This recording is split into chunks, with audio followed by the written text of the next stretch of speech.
the big R, religion, spiritual consciousness. What is important to be teaching humans? We need to question. Hello, gorgeous, and welcome.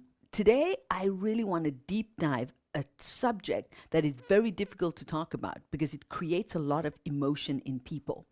I've been on this personal growth journey, as many of you know, for 3 decades. Yeah, that means 10 years times 10, and then another 10, not times, but 10, 10, 10, 3 decades, okay, of deep diving into what is important for us to be thinking as a human race so we can keep making humans great, right?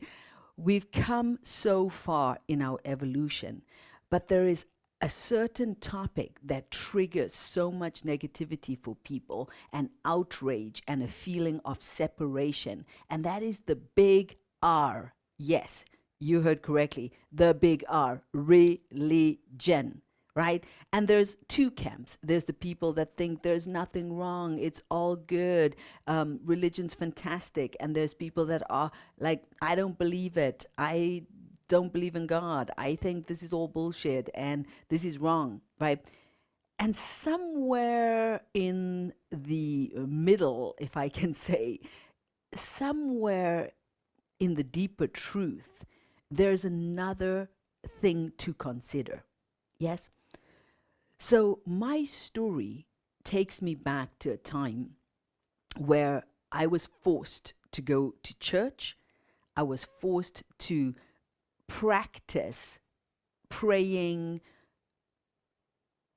asking for God's forgiveness, and all types of different things that shaped me as a person positively and negatively. When I started working on my personal growth, I discovered that there was something that was planted inside of the teachings that was corrosive to my growth and to my well-being. I discovered that the fear of God and the fear of the devil was big inside of me. And it caused me to consistently judge myself and to feel not enough. The idea of born a sinner, die a sinner, you're born with sin, the sins of your father, the sins of your forefathers, right? So guilt and shame around my sexuality, because there's a virgin birth, right? So there's a virgin insemination, and then this child was born. So even sex is taken out of the picture. The priests and the nuns, to get the high connection to the divine, yeah, sex wasn't permitted, right? And us normal, lesser beings still dealing with our sexual desires and emotions. Sex only for procreation, not for pleasure, not for joy. So many things inside of my system that was causing me to not feel the love and the connection to my divine self, to feel confused, judgmental, and angry most of the time. And most importantly, just full of fear. Yeah, fear of others, fear of my own demons. Yeah, fear of not getting what I wanted to have in life. So I think you're starting to understand. What I want to say in today's podcast is I want to say that I think it's time for us to create a new spiritual language that everybody can agree with. Yeah, so it doesn't matter whether you're Christian, whether you're Jewish, whether you're Buddhist, whether you're Muslim. I want us as future thinkers to think about the future generations to come together. And like we've invented planes that can fly up in the sky and do crazy things, we've gone out to space. We've created crafts that can go out into space. So I think when we put our human hearts together, we must be able to create a spirituality, a language of connection to our divine selves that can allow us to speak the same language. So those labels that we use to protect our faith, to protect that I'm Christian, I'm Muslim, I'm Jewish, that those lines of separation can start to be dissolved, and then we can create a line of connection, a line of vibration, of seeing each other, of honoring each other. So it's a very special topic because, what would need to happen for this level of unity is that we will need to own some of the shadow parts that are inside not just our religious way ideas, but also in our culture, right? There are things inside of our culture, shadow ideas that continue to perpetuate male misogyny, right? Abuse of young children. I mean, there are certain cultures where at 12 years old, a young girl is being married off to who knows whoever, married, sold off, but it's part of the culture, right? And there's supposed to be a preservation of culture, but I don't think we should be preserving things that are clearly against the dignity and integrity of us as a human race as we continue to evolve and go away from being monkeys, right? And we try to ascend our spiritual consciousness. It's going to take an uncomfortable conversation for each person on their own first, right? Like I needed to look at myself and look at what I was feeling, my upbringing, and what I was taught about God didn't leave me connected to my divine essence and self. My upbringing brought up with the concept that a daughter needs to be sold, bought, like sold. The father can demand money from the husband, right? The one that wants to take his daughter. He can say, here's my daughter, and in exchange I want 10 cows and whatever that is, right? So women were in an essence property that was exchanged. So I don't want to stand here and say that this is okay. I don't want to stand and say because people need to have their faith, and faith is everyone should have the freedom to whatever faith, that we're teaching young girls ideas and concepts that are literally detrimental to their ability to feel confidence in themselves, to love their bodies as they are, love their sexuality, own it, embrace it, understand how to deal with it. Not just girls, but boys too. So there is something that we need to question. We need to have the courage to ask these questions, because it is so easy to say every person has the right to their faith. Yes? Yes. But as a human race, we also have the right to dignity. The same way that there was the outrage for human rights, right? Which at a certain point, there was a time where there were no human rights. People were treated in despicable ways, right? Until people said, this is not right, right? Slavery, apartheid, regimes that were normal. This is what we do. The black people sit on this bench and the white people sit on this bench, and the black people are only allowed to have this amount of education and not that amount of education. And it was widely accepted in the more rich countries. This is totally normal. Yeah, the barbarians that need to be kept down there, right? And I am saying, I'm a whistleblower from the future. Okay. I'm saying that there are things inside of many cultures all over the world today that need to shift, that need to be called out as an outrage against humanity in some cases, right? um, inside of the culture, inside of the religious concepts. And the problem is we're stuck in the past. That is the problem.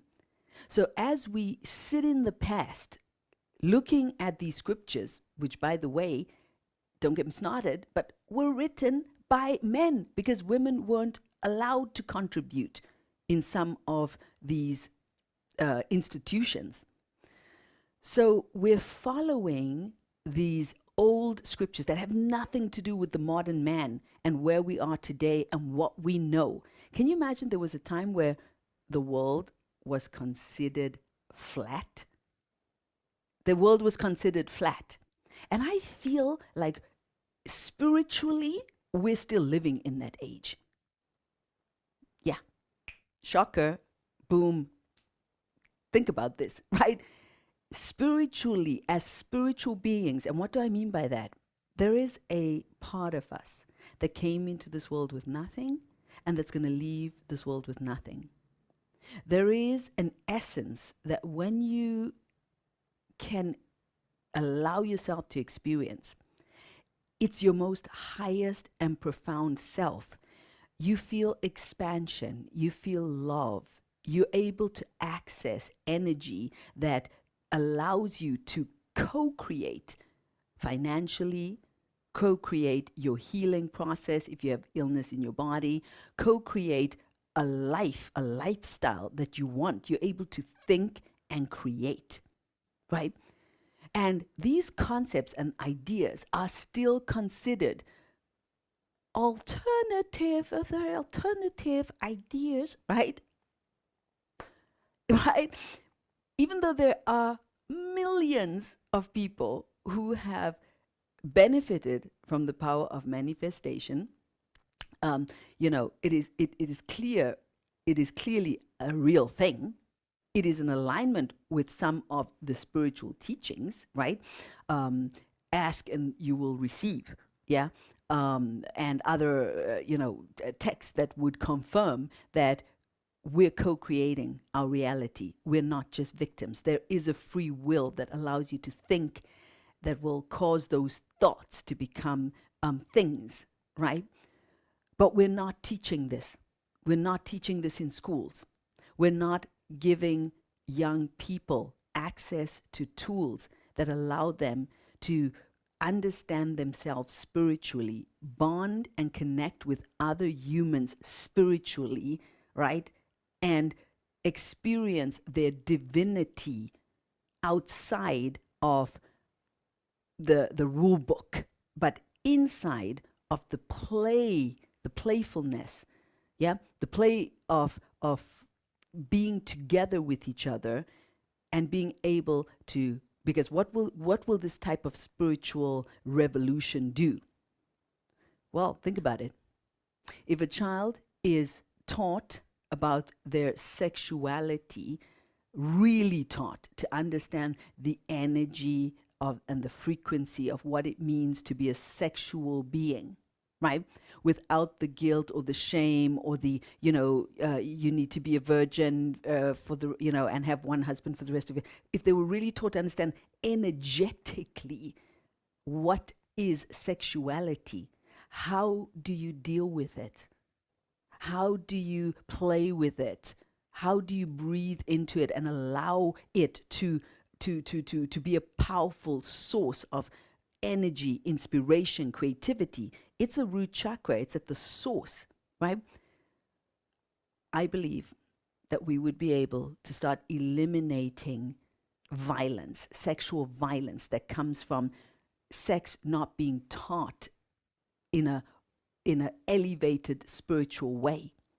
So these energies that are repressed, right, not given space, not given a voice, not given understanding, yeah, lead to violence and people not being able to find what does it mean to them. What does it's something you have to live with every single day. Sexuality is like breathing. It's a part of your energetic system. It's like eating or drinking water, but we're not taught how to do that. Let's even talk about eating. Something so simple, right? the energy of what food does energetically in your body. If you eat well and you eat healthy, that it makes you feel a certain way spiritually, right? Then when you eat, you know, disgusting sugar-filled foods, deep-fried foods, where it makes you feel like crap energetically. So this is what I'm talking about. It's such a deep topic, and on this podcast, I want to keep on hacking into this topic because it is so important. We need to start creating, using our creative energy to come up with creative solutions so that humans can grow. So where am I going with this? I'm saying we need a school system that includes learning about yourself in the most deep and profound way, sexually, right? Discovering and whether you are he, she, or whatever else your identity is. And I feel like if we would give people the space that that's okay to understand, explore yourself on every possible level, and make peace with whoever you feel your identity is, right? We would be able to teach kids about money mindset, right? I came from poverty money mindset. Horrible, horrible, horrible, horrible. Meaning I was taught to think that money, like I didn't deserve millions. I couldn't make millions. In order to get millions, I needed to have crazy educations, which I didn't have. I would need to know some special context. Somebody would come and I'd become famous overnight. I would just be, yeah. So had delusional ideas about wealth. It's one of the most important energies. You're dealing with money every single day. I don't think there's a single day where you don't deal with money. Even as a child, yeah, you need money for your lunch, but we're not teaching them about the frequency, the currency, the energy of money, right? So it comes back to the lack of spiritual education, meaning that we would need to explore what can we take from these spiritual schools that we can all agree on, so that spirituality is back on the table. So it doesn't need to be something that's politically incorrect. Oh, no, can't interact with each other spiritually because we're going to fight. Somebody's going to say, yeah, well, in my culture, we don't do this, or in my culture, this is what happens, or in my religion, this is how we do things. So this is the biggest issue we have, right? That we're not using our creative intelligence, our emotional intelligence, to come up with intelligent, brilliant, and amazing solutions that are going to change the way we interact as humans. That hierarchy of I'm better than you and you're not as good as me, and all of that shitty stuff that comes out of being taught a spirituality that isn't elevated. Now you might say, oh, no, these books have very good information in them. It's just humans have been misusing. Come on, let's cut the crap, okay? Yeah, some of the information is solid, and some of it is toxic garbage that needs to be thrown out. In the same way we threw out the concept that the world was flat because we discovered, no, it's actually round, and there's a whole world out there. In that same way, this area of spiritual consciousness, what is important to be teaching humans about their spirituality, about their emotional intelligence, about their ability to create, needs to be brought forth, and the wisdom and knowledge needs to be shared on a more mainstream channels, right? Not as, oh, look at the alternative crazy people. Oh, God, they're so crazy. Look at them over there doing all the crazy stuff, right? Yeah, well, no. This isn't crazy stuff. I've been involved for 30 years in personal growth.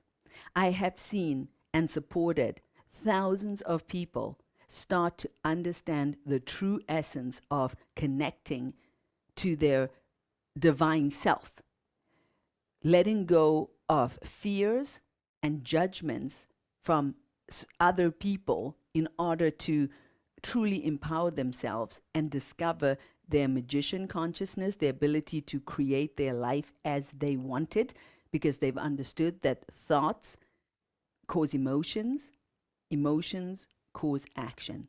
Change your thoughts, you change your emotions, and then you change your action. It isn't rocket science.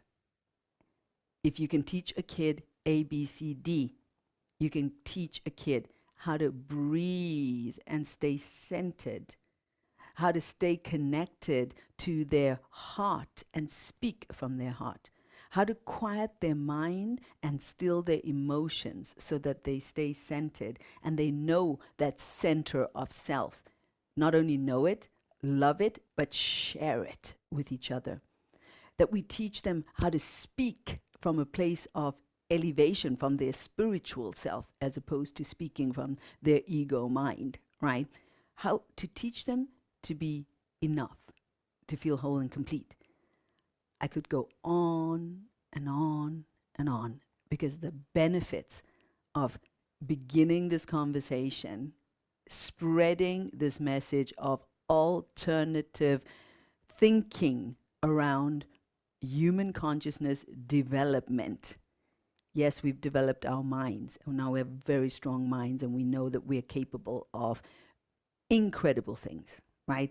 We have athletes and musicians and artists that show us, through their expression, to their self-expression, just how far we can fly. But what I'd love to see is inside of what we call education, the same commitment to understand we need change. So we can stop the depression, the suicide, the ADD, the bullying, depression, the things that don't need to be a part of our story if we put our heads together, put our hearts together, and create powerful solutions that are easy to implement, that can help change how humans are with themselves and how they interact with each other. I can't wait to read your comments on this topic today.